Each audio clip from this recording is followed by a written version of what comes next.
ons aanbid, kom ons dien die Here hier in sy diens. Ons hulp is in die naam van die Here, wat die hemel en die aarde gemaak het, hy wat getrou bly en nooit die werke van sy hande laat vaar nie. Verhef jou harte nou tot God en ontvang sy groetseën hier in sy erediens. Genade, barmhartigheid en vrede van God onze Vader en onze Here Jesus Christus en die gemeenskap met die Heilige Gees. Amen. Kom ons sing Psalm 45, waarmee ons die Here met 'n lofsang tegemoet gaan hier in sy erediens. Psalm 45, daarvan sing ons die eerste en die vierde vers. Ons sing in hierdie psalm is een groot psalm waar ons sing van ons koning Christus. Ons gaan veral prediking ook daarby stil van. Psalm 45 vers 1 en 4 en daarna gaan ons geloof saam doen.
Christus, sy eniggebore Seun, ons Here, wat ontvang is van die Heilige Gees, gebore uit die maagd Maria, wat gelei het onder Pontius Pilatus, wat gekruisig is, gesterf het en begrawe is en neergedaal het na die hel, wat op die derde dag opgestaan het uit die dood, opgevaar het na die hemel en sit aan die regterhand van God, die almagtige Vader, waarvandaan hy sal kom om die lewendes en die dooies te oordeel.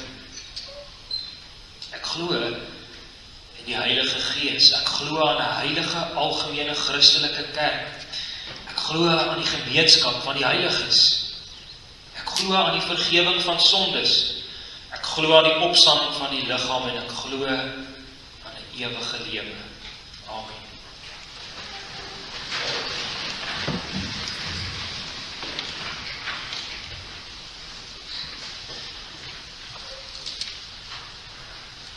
Kom ons bemoedig ons oor die Here deur sy wet saam te lees, soos wat ons het vind in die Here se woord in Exodus 20 en ook in Deuteronomium 5. Vanoggend gaan ek dit vir ons lees, soos wat ons dit ook saam bely in Sondag 34 van ons belydenis. Hoe lei die wet van die Here? God het al hierdie woorde gespreek. Ek is die Here jou God, wat jou uit Egipte land, uit die slawehuis uitgelei het. Die eerste gebod, jy mag geen ander gode voor my aangesig hê. Die tweede gebod, jy mag vir jou geen gesneede beeld of enige gelykenis maak van wat bo in die hemel is, of van wat onder op die aarde is, of van wat in die waters onder die aarde is nie.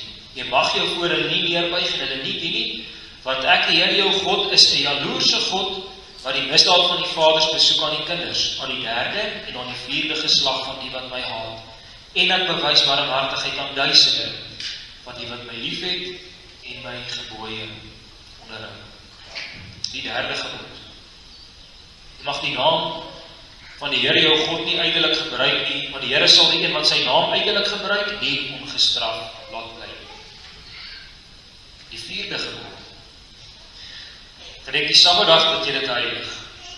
6 dae moet jy arbei en al jou werk doen, maar die 7de dag is die Sabbat van die Here jou God. Dan mag jy geen werk nie, jy of jou seun of jou dogter, of jou diensknegt of jou diensmaagd, of jou vee, of jou vreemdeling wat in jou poorte is nie. Want in 6 dae het die Here die hemel en die aarde gemaak, die see en alles wat daarin is, en op die 7de dag het hy gerus. Daarom het die Here die Sabbatdag geseën en dit geheilig. Die 5de gebod. Eer jou vader en jou moeder, dat jy daar verleng mag word in die land wat die Here jou God aan jou gee. Die 6de gebod. Jy mag nie doodslaan nie. Die 7de gebod. Jy mag nie egbreek nie. Die 8ste gebod. Jy mag nie steel nie. 9de gebod. Jy mag geen valse getuienis teen jou naaste spreek nie. Die 10de gebod. Jy mag nie jou naaste sy huis begeer nie. Jy mag nie jou naaste sy vrou begeer nie, of sy diensknegt, of sy diensmaagd, of sy os, of sy esel, of iets wat van jou naaste is nie. Psalm 130 daarvan, die eerste 2 verse, gaan ons nou saam sing en dan gaan ons saam bid.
Onse Vader in die hemele,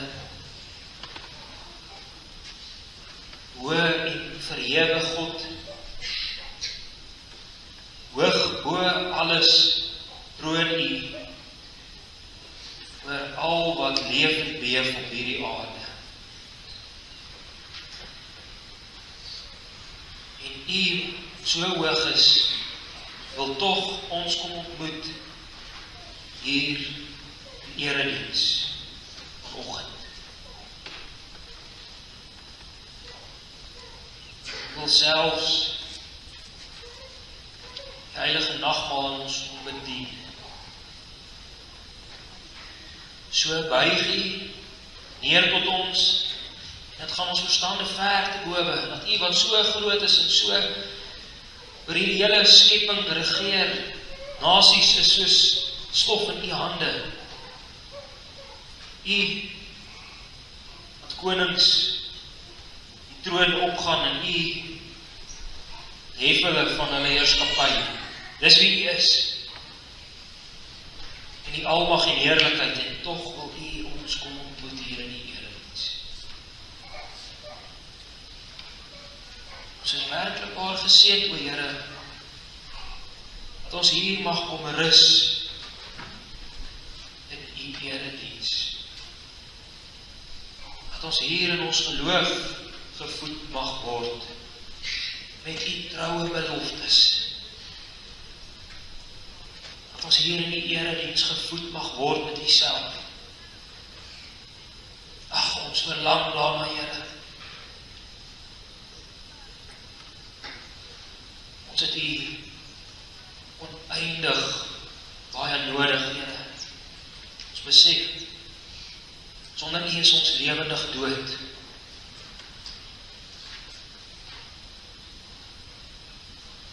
Wil u ons toch so kom voed met die woord?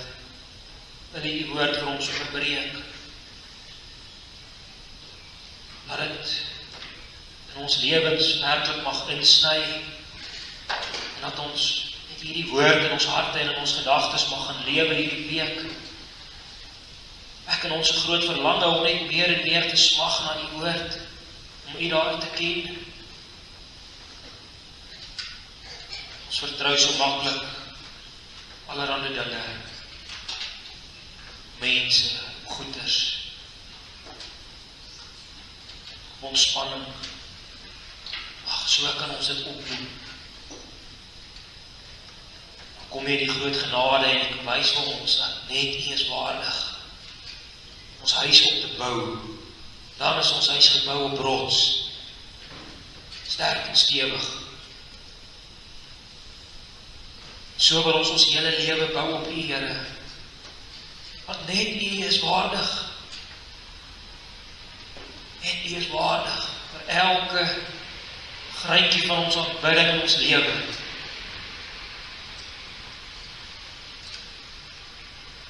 Is ons genadig, Here, en ons self van ons te gronde.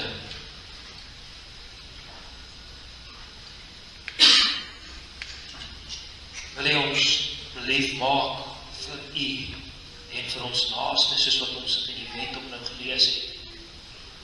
Wil u ons help om die eie ek af te sterf? Want die oorlog is heftig in ons binneste. Here, ons pleit hierdie van u in groot genade, die genade van ons Here Jesus Christus, wat ons met u versoen het. Is seker die grootste troos wat ons mag hê, Here, dat ons mag weet, ons is met u versoen. Heer, die Gees kom u en u werk dit in ons. En u kom bevestig dit in ons, deur die woord. En daarvoor is ons u oneindig dankbaar. Dankie, o Here, dat u ons nie los en aan onsself oorgee nie. Mag ons nou in Christus getroos, bemoedig word hier. Gee vir ons volharding en hoop, sodat ons met die blydskap wat daarin is, kan gaan lewe. Elke oomblik van hierdie week. Ons smeek ons Here Jesus Christus se naam. Amen. Psalm 118 wat ons ook nou gaan saam lees, gaan ons ook nou eers saam sing. Psalm 118 daarvan die eerste en die 13de strofes. Oh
gaan saam lees uit Psalm 118.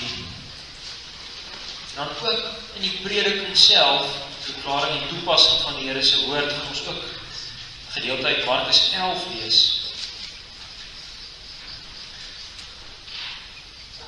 Er is 'n groot lang psalm ook, so is onmoontlik om diep te by hierdie psalm stil te staan vanoggend. So vanoggend gaan ons eintlik letterlik net oor hierdie psalm vlieg op 'n hoogte en net 'n oorsig eintlik kry van hierdie wonderlike psalm. As dit nou reg is, was dit vir Martin Luther van sy gunsteling psalms gewees. Psalm 118 van die kerkhervormers was Martin Luther. Psalm 118. Loof die Here, want hy is goed, want sy goedertierenheid is tot in ewigheid. Laat Israel dan sê, dat sy goedertierenheid tot in ewigheid is.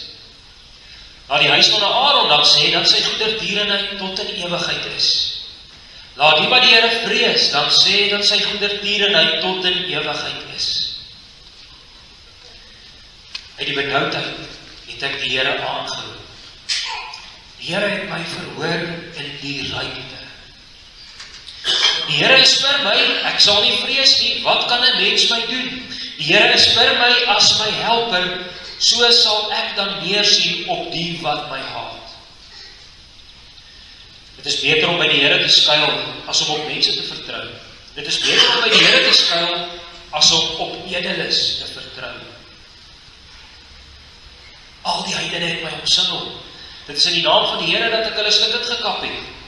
Hulle het my omsingel, ja, hulle het my omsingel. Dit is in die naam van die Here dat ek hulle stukkend gekap het. Hulle het my omsingel soos baie. Hulle is uitgeblus soos 'n doringtakvuur. Dit is in die naam van die Here dat ek hulle stukkend gekap het. Jy het my hart gestamp om my te laat val, maar die Here het my gehelp. Die Here is my sterkte en psalm. En hy het my tot heil geword. Hy het my tot verlossing geword. 'n Stem van gejubel en van heil is in die tente van die regverdiges. Die regterhand van die Here doen kragtige dade. Die regterhand van die Here verhef. Die regterhand van die Here doen kragtige dade. Ek sal nie sterwe nie, maar lewe en die werke van die Here vertel. Die Here het my hart gekastei, maar my aan die dood nie oorgegee nie.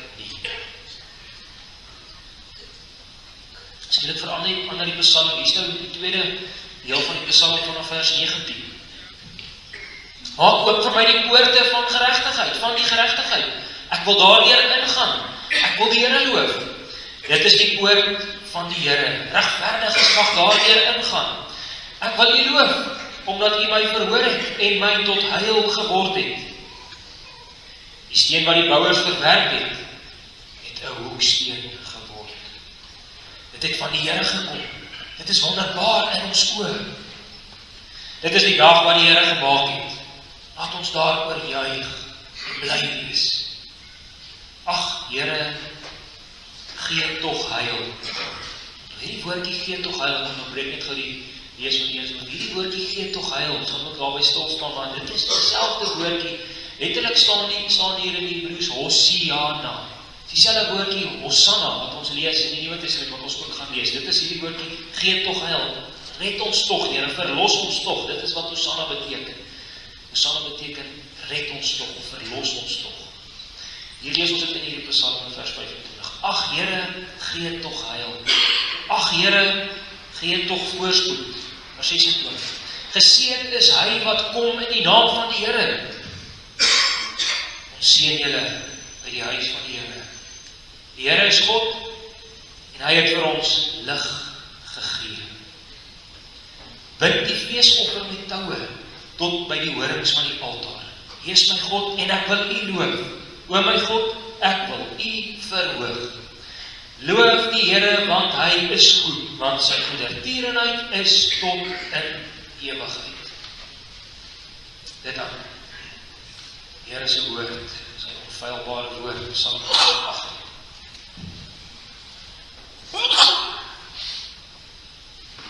Nog Geliefdes in ons Here Jesus Christus, loof en dank jy jou Vader nog elke dag, dat hy die koning gered het. Dat hy ons koning Jesus gered het uit die doodheid. En so ook ons, so ook jou, as jy in hom glo. Psalm 118 sy eerste 4 verse en sy laaste vers sluit by mekaar aan. Omarm hierdie psalm eintlik wonderlik. Sy eerste 4 verse en die laaste vers. Loof die Here. So waarmee dit begin in vers 1 en ook in vers 29 begin dit met loof die Here. Meeste Engelse vertalings vertaal dit met give thanks to the Lord. Ons sal sê in Afrikaans is dit dank die Here. Hoekom? Hoekom moet die Here gedank word en geloof word? Wat sê vers 1? Dit sê, loof die Here, verskoon my, want hy is goed. Dit is wie die Here is.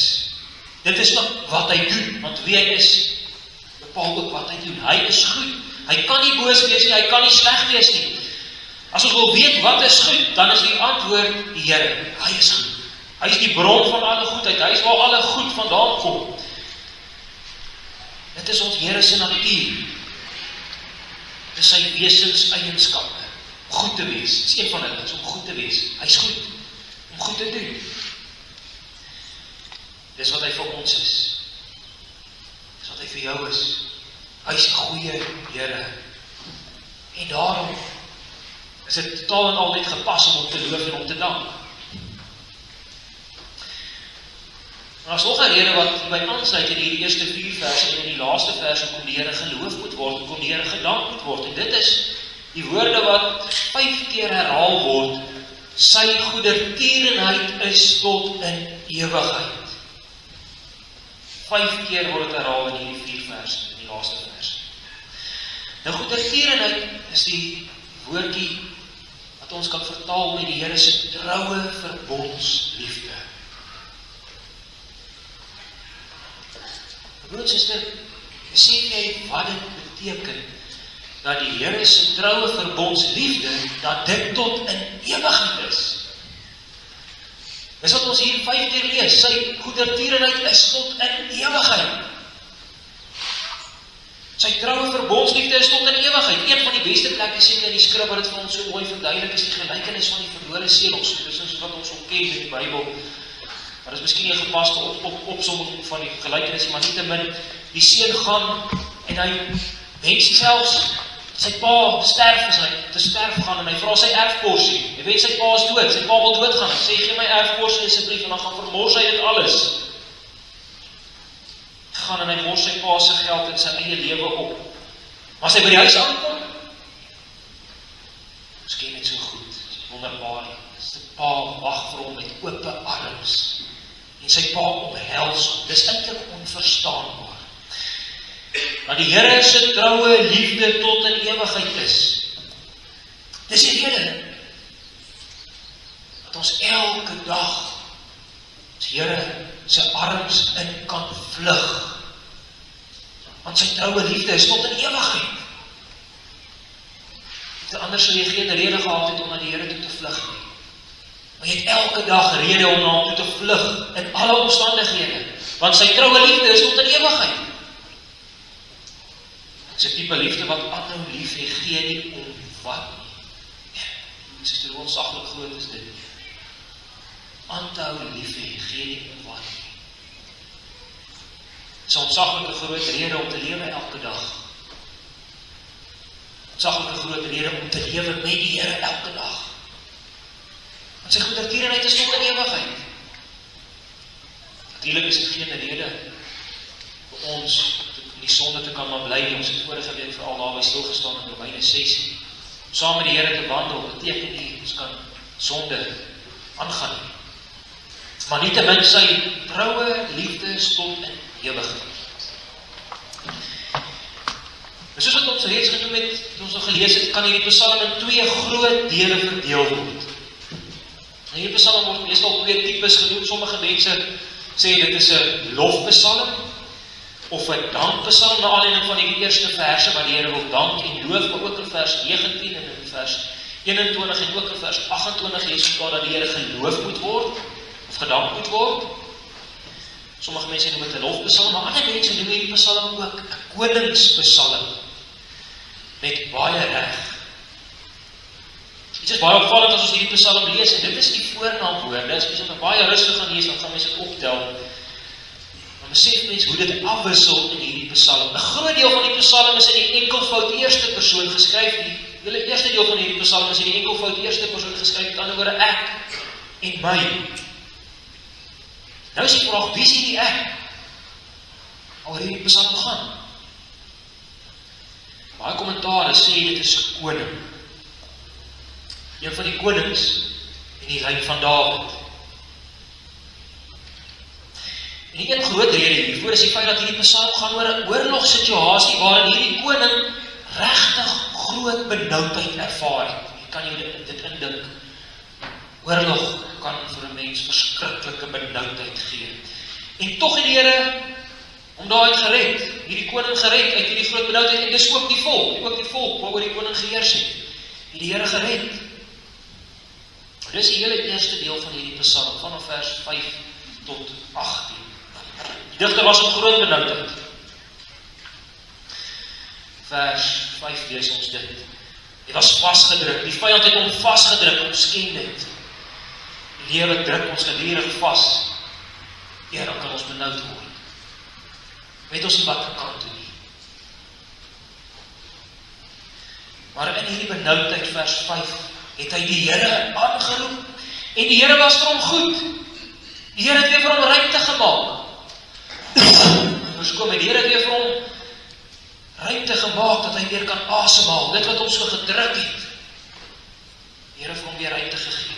In vers 6 en 7 herhaal die digter, die Here is vir my. Mense sal ek nie vrees nie, wat kan mense aan my doen? Vers 8 en 9 sê die digter, is beter om by die Here te skuil. Dit word ook herhaal. Die Here is 'n skuilplek, sy troue verbondsliefde is die beste skuilplek waar daar kan wees. By die Here. Dis nie die moeite werd om op mense te vertrou nie, dit lees ons in vers 8. Ja, selfs nie eers op die edeles nie, selfs nie op die belangrike mense nie, selfs nie eers op die invloedrykste mense nie, moenie eers op hulle vertrou nie. Ons vertrou maklik op mense, op die regering, op ons leiers, op ons volksleiers, op die polisie, op die dokters, op my werkgewer, so kan ons mense noem waarop ons baie keer vertrou. Maar hierdie koning het besef, dis beter om by die Here te skuil. Hy oortref alles. Dan in verse 10 tot 12 van die digter terug na vers 5 toe. Wat was sy benoudheid? Al die heidene het hom omsingel, alle nasies het hom omsingel. Verskoon, hy was omsingel van alle kante af. Hulle het hom omsingel. Ja, dit word herhaal en herhaal en herhaal. Hulle het my omsingel. Hulle was soos bye oral om hom. Geliefde, was jy al omsingel deur bye? Dis 'n benoude oomblik. Hulle takel 'n mens toe. Vers 12 kan ook vertaal word met hulle het geblaas soos 'n doringtak viel. Die vyande wat hom omsingel het, hulle het geblaas.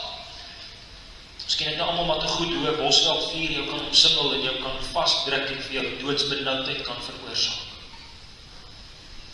Hierdie digter was niks anders nie as 'n doodsgevaar. Maklik word ons nie deur so baie dinge omsingel nie. Deur ons werkse dinge word ons omsingel. Verskoon my, ons weet nie waar om te vat nie. Ons weet nie waar om te los nie. Of die finansiële druk het omsingel ons. Of al ons verpligtinge dit omsingel ons. Dan kom dit. 3 keer lees ons. In die naam van die Here het ek hulle stikkend gekap. Nou, die bedoeling van hierdie woorde is meer in die lig van in die naam van die Here het ek hulle afgesny. In die naam van die Here het ek hulle afgeweer. Hierdie vyande wat hom omsingel. Maar is in die naam van die Here. As die Here se gesand, as die Here se gestuurde, as die Here se verteenwoordiger en alleen in die Here se krag, was hy in staat om hierdie vyande af te weer. Ons kan hier dink aan Dawid en Goliat, wat Dawid sê, ek kom na jou toe in die naam van die Here van die leerskappe. Dawid was niks nie. Daai geskiedenis van Dawid wat ons lees, is dit een groot punt wat vir ons daar gewys word. Dawid was niks. Dit was niks. Dit was in die naam van die Here.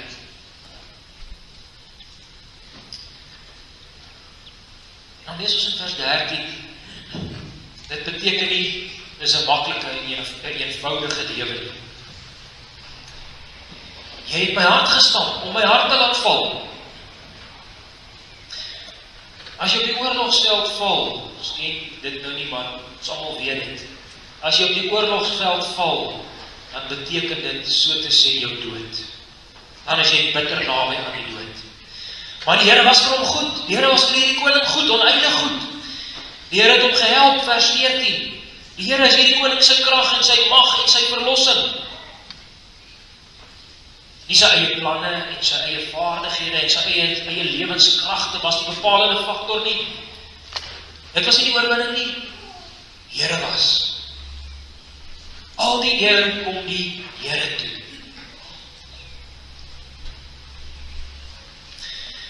In vers 15 en 16 is daar so 'n groot gejubel, want is die Here se regterhand wat kragtige dade doen. Dis sy oorwinning. Dis die Here se krag en dis die Here se mag. Dis die Here se regterhand wat aan die einde van die oorlog so na bo toe uitgesteek word. Sy regterhand, die Here se.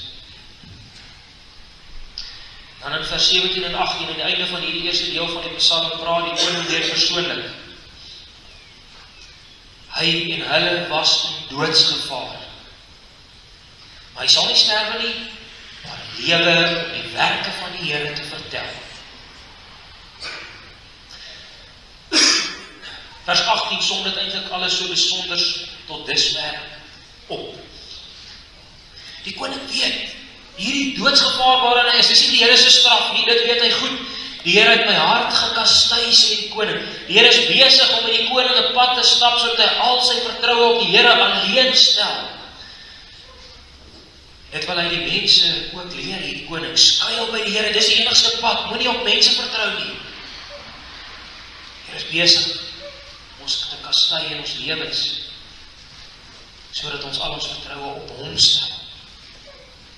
Somtyds kastei die Here ons baie hard, sodat ons vertroue op hom alleen plaas. Ons kom partykeer in groot benoudhede. Maar die ware lewe is om op die Here te vertrou. So eindig hierdie eerste deel van die Psalm.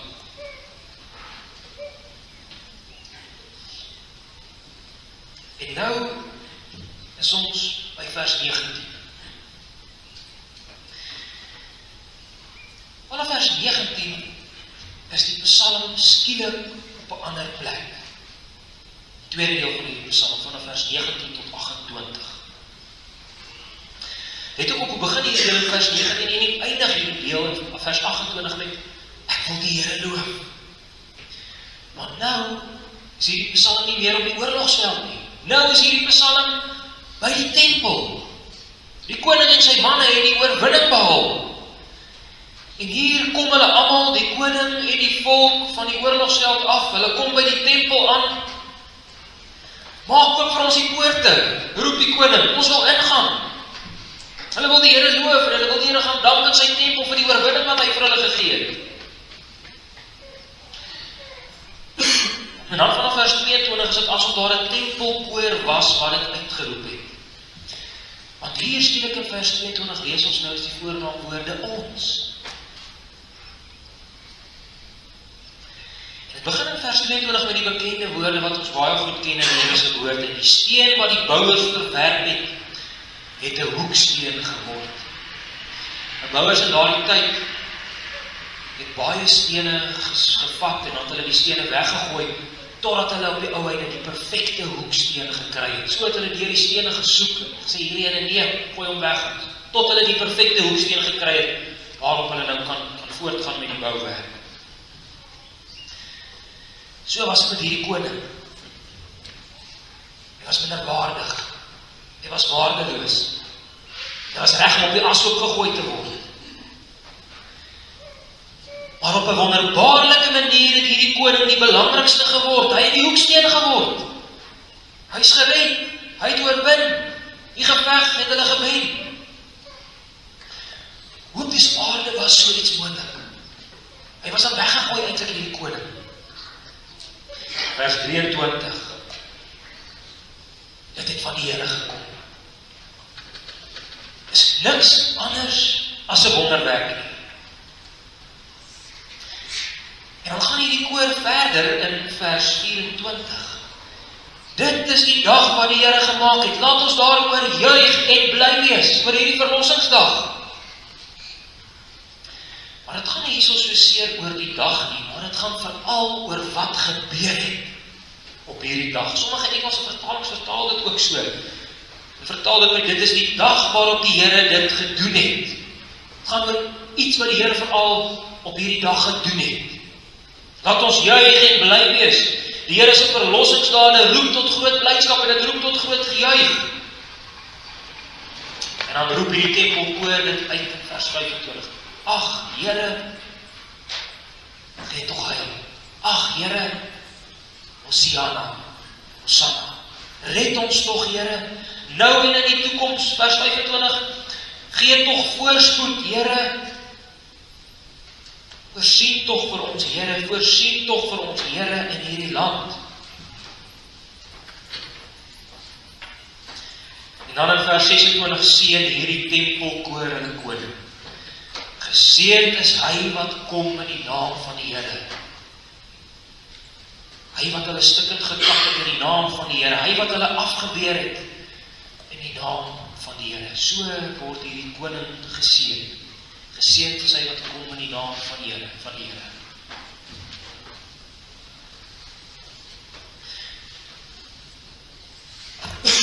Nou, liewe broer en suster, die koning van hierdie psalm was miskien 'n koning van daardie tyd wat 'n klein oorwinning behaal het en daar by die tempel gekom het om die Here te loof en te dank en vir die Here al die eer te gee vir die oorwinning wat behaal het, wat behaal is. Maar ons ken dit. Die eintlike koning van wie hierdie psalm sing, is ons groot koning, die koning wat die groot oorwinning behaal het. En dis ons koning, ons Here Jesus Christus. Hy is die steen wat verwerp is. Hy is die steen wat minderwaardig en waardeloos lyk as hy daar weggegooi word en daar op die kruis vasgenaal word. Waar lyk hy minderwaardig? Hy lyk soos een wat weggewerk word.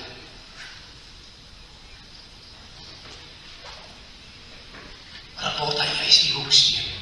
Lees dit so besonder in die Efesiërsbrief. Hy is die hoeksteen waarop die hele kerk gebou word. Hy is die ding wat omsingel word, daar op die kruis, daar vergader die kerkleiers, die bose magte daar rondom hom. 'n Kruisig om daar. Word omsingel. Hierdie psalm is die psalm wat die meeste aangehaal word in die Nuwe Testament. Kom ons lees Markus 11 dan.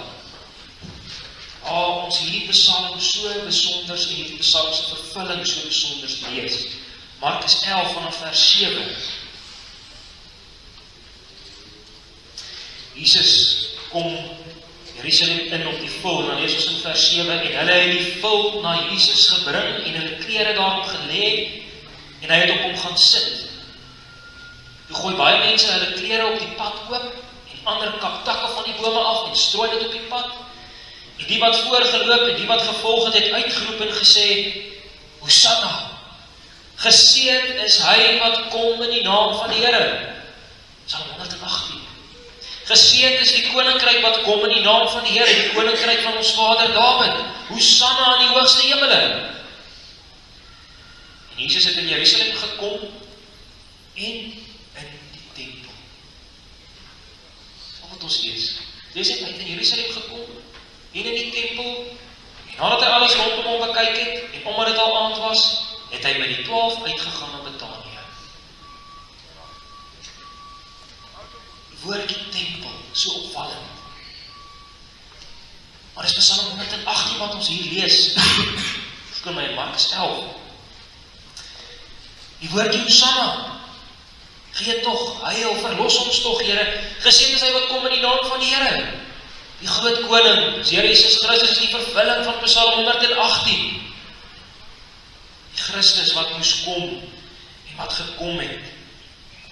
Dit wil Markus 11, en in alle evangelies lees ons dit ook juis.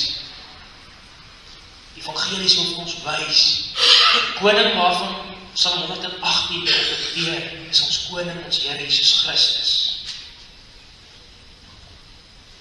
Hy het die dood van die kruis ingegaan. Die dood waarvan ons lees in Psalm 118. Die doodsangs van Psalm 118 het ons Here Jesus Christus uit en uitgeken, tot op die einde toe. Hy is gered. Hy het die dood uit. Hy het opgestaan.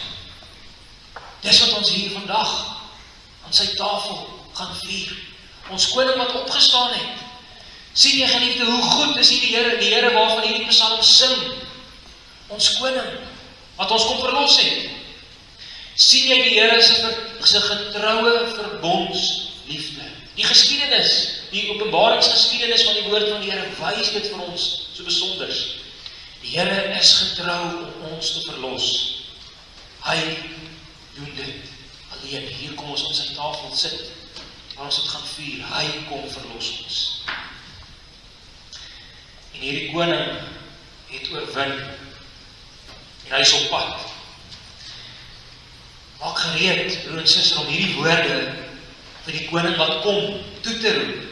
Geseënd is hy wat kom in die naam van die Here. In Matteus 23 se laaste vers lees ons dit, want ek sê vir julle sal my van nou af sekerlik nie sien nie, totdat julle sal sê, geseënd is hy wat kom in die naam van die Here. Dit is aan hierdie koningse tafel wat ons vandag mag aansit, aan sy oorwinningstafel. Ons mag aan sy oorwinningsfees deel. Die oorwinning wat hy self vir ons behaal het. Hy is ons redder, hy is ons verlossing. Hy is ons Hosanna.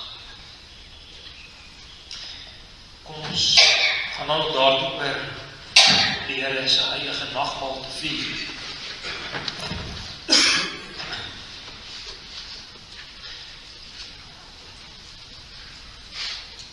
Met die oog daarop lees ons die formulier vir die viering van die heilige nagmaal.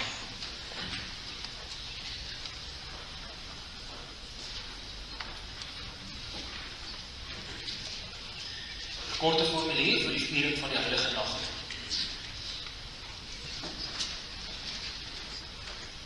Geliefdes in ons Here Jesus Christus, luister na die instellingswoorde van die heilige nagmaal van ons Here Jesus Christus, soos Paulus dit beskryf. Die Psalm wat ek is op bladsy 130 agter in die Psalm. Ek het van die Here ontvang wat ek ook aan julle oorgelewer het, dat die Here Jesus in die nag waarin hy verraai is, brood geneem het. Nadat hy gedank het, het hy dit gebreek en gesê, neem, eet. Dit is my liggaam wat vir julle gebreek word. Doen dit tot my gedagtenis. Net so ook die beker na die ete met die woorde, hierdie beker is die Nuwe Testament in my bloed. Doen dit so dikwels as julle daaruit drink tot my gedagtenis. Want so dikwels as julle hierdie brood eet en hierdie beker drink, verkondig julle die dood van die Here totdat hy kom. Wie dan op onwaardige wyse hierdie brood eet of die beker van die Here drink, sal skuldig wees aan die liggaam en die bloed van die Here. Maar die mens moet homself beproef en so van die brood eet en uit die beker drink. Om die nagmaal reg en troostryk te vier, is dit nodig om onsself vooraf reg te ondersoek en dit tot sy gedagtenis te gebruik. Die ware selfondersoek bevat hierdie 3 hoofpunte. Ons Ons moet eerstens nadink oor ons sonde en vervloeking en ons met diepe berou hieroor voor God verootmoedig. Tweedens moet ons die vaste belofte van God glo dat al ons sondes alleen op grond van die soenverdienste van Christus vergewe is en dat sy volkome geregtigheid, dat ons net vanweë hom voor ons hemelse Vader reg is, dat dit ons toegereken, dat sy volkome geregtigheid ons toegereken en geskenk is. Derdens moet ons die opregte begeerte hê om met ons hele lewe dank aan God te bewys, opreg voor hom te wandel en in ware liefde en eensgesindheid met ons naaste te lewe. Wie so gesind is, wil God in genade aanneem en in die seëninge van die nagmaal laat deel. Maar hulle wat hardnekkig en sonder berou God se gebod oortree, eet en drink 'n oordeel oor hulle self. Daarom verkondig ons aan alle afgodsdienaars, towenaars en waarsêers en die wat aan hulle glo, godslasteraars en skeermakers in kerk en staat, mynediges en ongehoorsaames, oordenaars en toesoekers, egbreekers, hoereerders, dronkaards, diewe, onwettige winsmakers, rowers, dobbelaars en gierigaards, nie na die nagmaal van die Here te kom. Want niemand wat liefdeloos en aanstootlik lewe het deel aan die ryk van Christus nie. Tog kom ons nie na die nagmaal omdat ons onsself sondeloos en volmaak ag nie. Inteendeel. Ons kom juis omdat ons lewe buite onsself in Christus soek. Daarmee erken ons dat ons van nature deur die sonde dood is. Ons het inderdaad nog baie gebrek aan geloof, aan ywer in God se diens, aan liefde tot God en ons naaste. Ons het egter deur die genade van die Heilige Gees van harte berou oor ons sondes en begeer om reg en volgens al die gebooie van God te lewe. Daarom kan ons seker wees dat God ons in genade aanneem en waardig maak om deel te hê aan die hemelse spys en drank. Dan is ons by die gedagtenis weer, waaroor gaan die nagmaal? Die Here leer ons die doel van die nagmaal, wanneer hy sê, doen dit tot my gedagtenis. Om dit te doen, moet ons opreg glo dat hy deur die Vader na hierdie wêreld gestuur is. Dat hy ware mens geword het, en as sondelose lam die toorn van God gedurende sy hele lewe op aarde vir ons gedra het.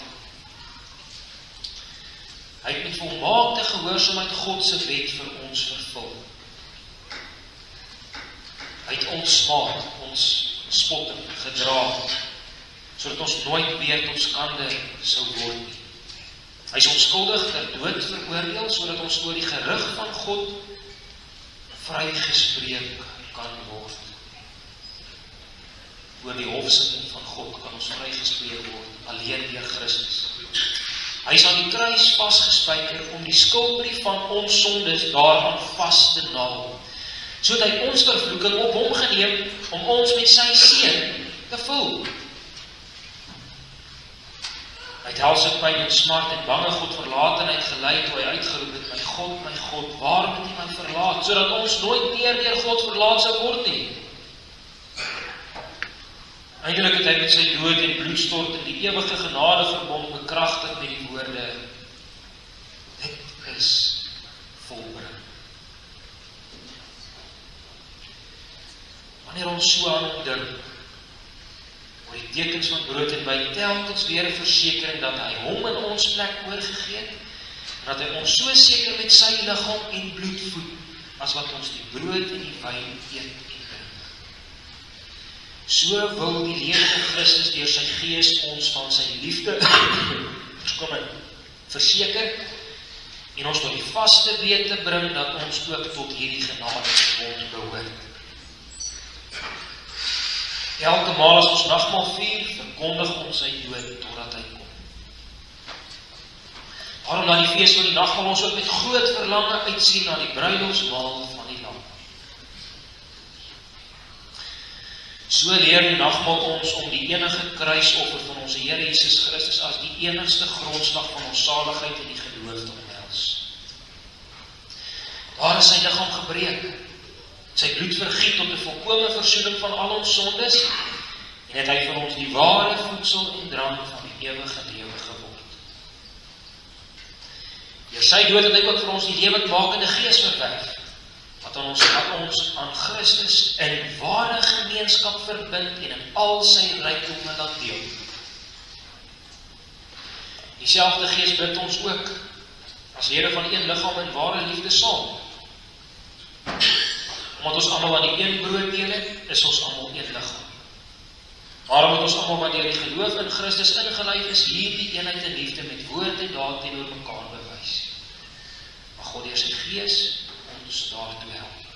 Amen. Kom ons verootmoedig ons vir die Here en ons roep hom gelowig aan.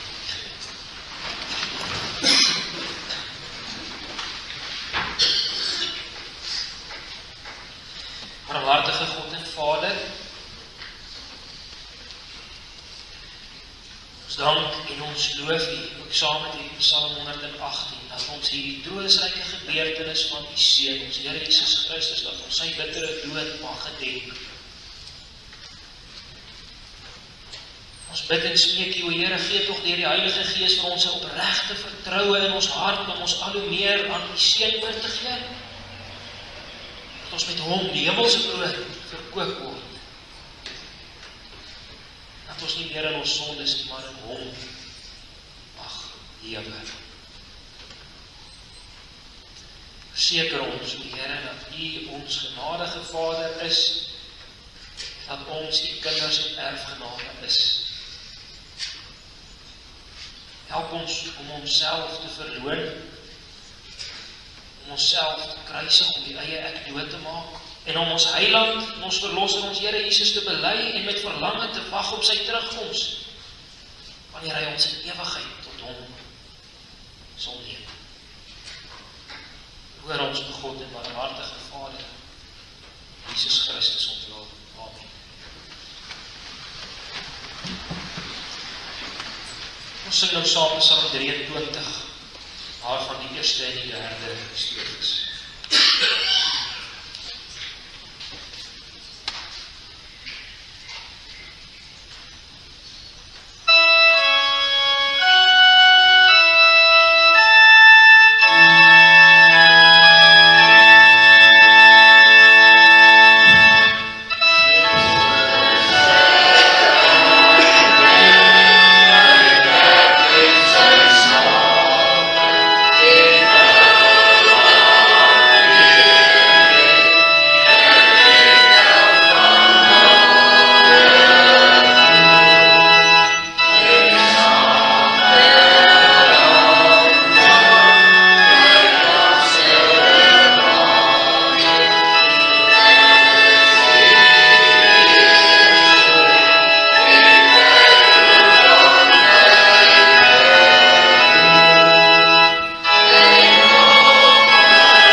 Geliefdes in ons Here, verhef die harte tot Jesus Christus, ons voorspraak aan die regterhand van die hemelse Vader, en wees verseker dat die Heilige Gees u net so seker met Jesus se liggaam en bloed versterk, as wat u die tekens, die brood en die wyn tot sy gedagtenis ontvang. Hierdie woorde word uitgenooi om die Here se tafel te kom aansit.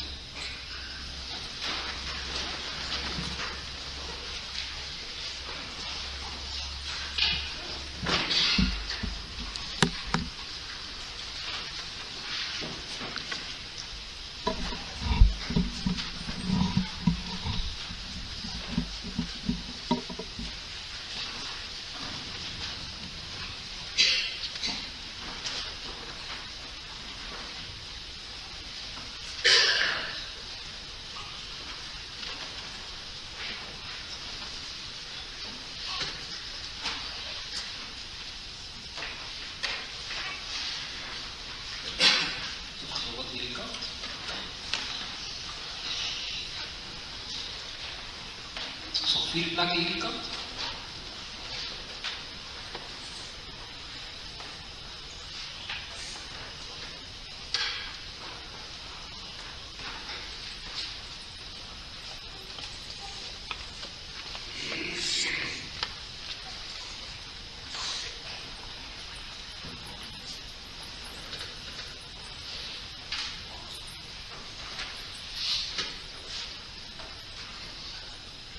Dit is die brood wat ons breek, is die gemeenskap met die liggaam van Christus. Neem, eet en dink daaraan en glo dat hierdie liggaam wat gebreek is tot 'n volkome versoening van al ons sondes.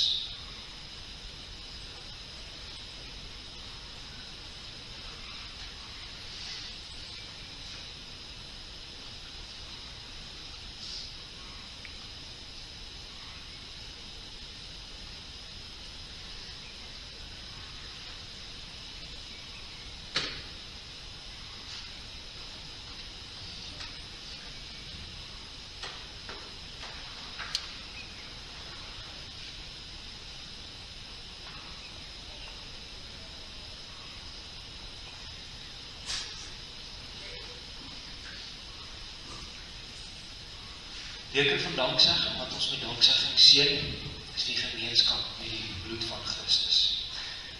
Neem, drink almal daaruit, dink daaraan en glo dat die kosbare bloed van ons Here Jesus Christus vergiet is tot 'n volkome versoening van al ons sondes.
Ons sing saam Psalm 116 en daarvan die 3de strofe.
Dit is, jy word weer uitgenomen by die tafel van die Here te kom en sit.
Is daar niemand wat nog weer die nagmaal moet vier nie?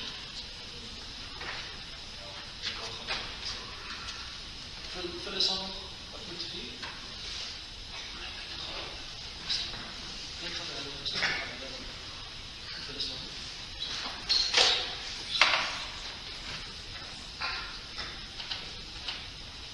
Miskien is al nog jammer of ons nog vertaal word.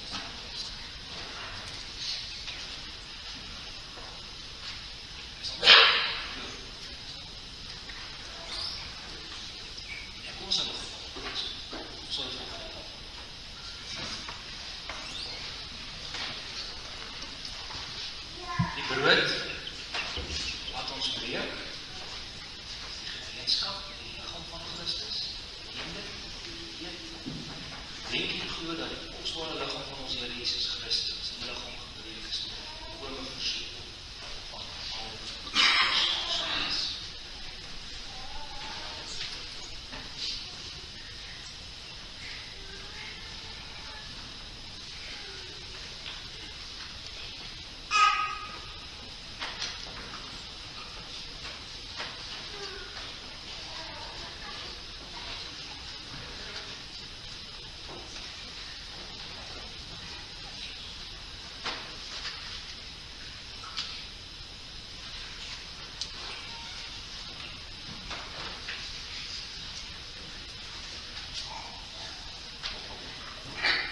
Beker van danksegging, wat ons met danksegging sê, is die gemeenskap met die bloed van Christus.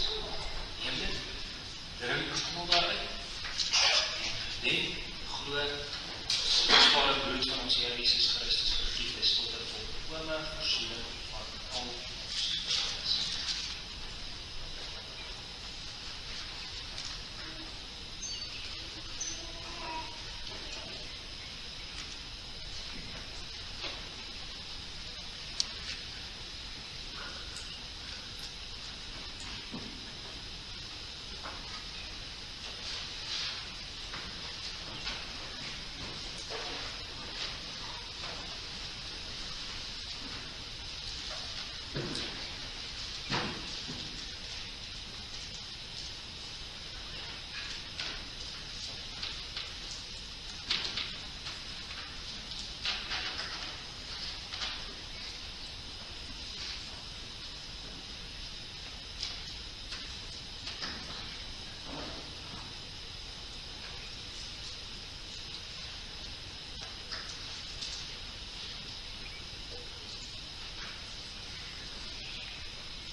Ons sing saam Psalm 116 daarvan die 4de strofe.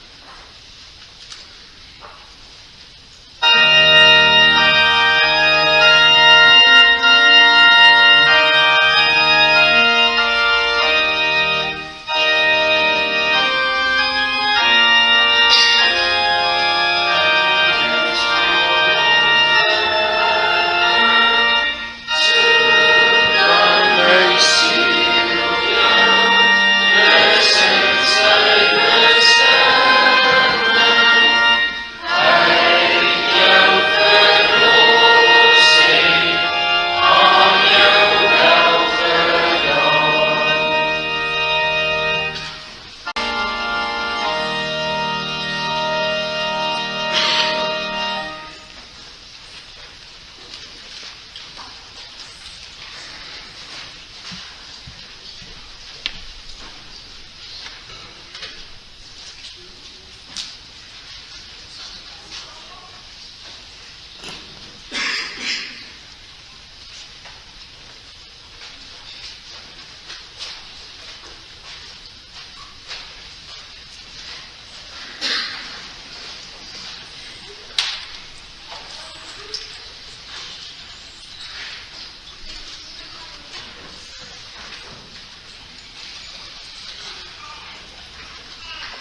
Geliefdes, jy word uitgenooi weer by die tafel van die Here te kom aansit. Met hierdie tafel gaan ons dan ook afsluit.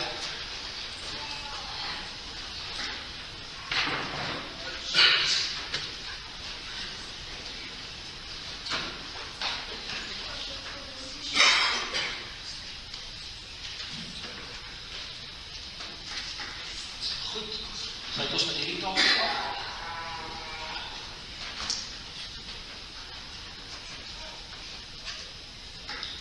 Brood wat ons breek, is die gemeenskap met die liggaam van Christus.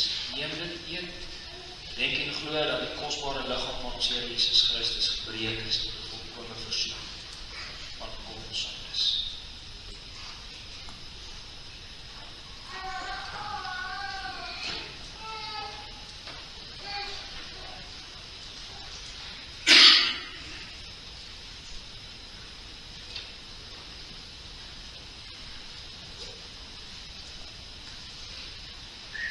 Beker van danksegging wat ons met danksegging seën is die gemeenskap met die bloed van Christus.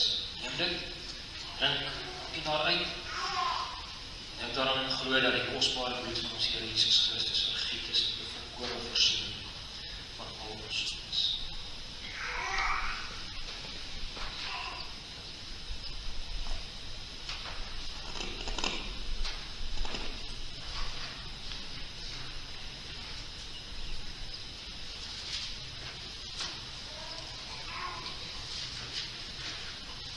Ons sing saam Psalm 116 daarvan die 5de vers.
Die Here het ons die hemelse brood verkoop.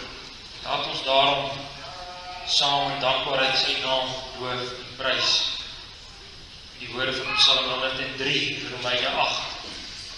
Loof die Here o my siel en alles wat binne in my is, sy heilige naam. Loof die Here o my siel en vergeet geen een van sy weldade nie. Al jou ongeregtigheid vergewe, wat al jou krankhede genees, wat jou lewe verlos van die verderf, wat jou kroon met goedertierenheid en barmhartighede, barmhartig en genadig is die Here, lankmoedig en groot van goedertierenheid.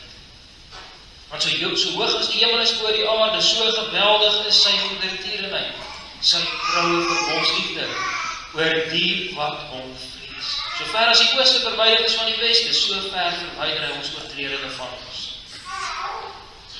So Vader ontferm oor sy kinders, so ontferm die Here hom oor die wat hom vrees.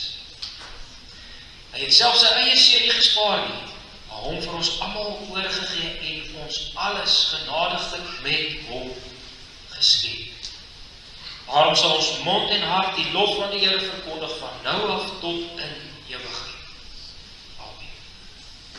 Kom ons dank saam.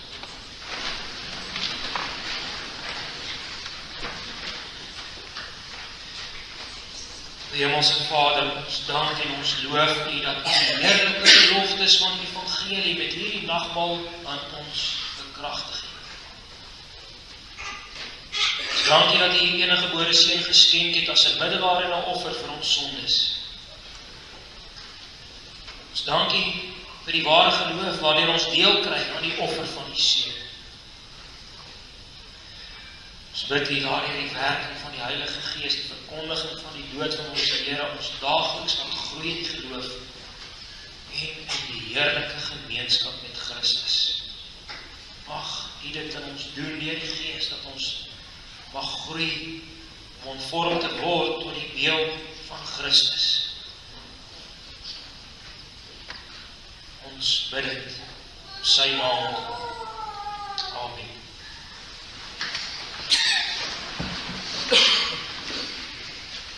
Die Here gaan ons nou wegstuur, sy wegstuur Seun, alvorens hy dit doen, gaan ons saam sing Psalm 146. Om die Here te dank en loof, te prys vir sy groot verlossingsdade. Psalm 146, daarvan sing ons die eerste 2 strofes en dan stuur die Here ons weg met sy wegstuur Seun, waarna ons met ons dankoffers aan die Here kan bring. En dan kan hy net weer al 5 minute net om weer die sitplek en die financiële verslag.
En die gemeenskap van die Heilige Gees sy met u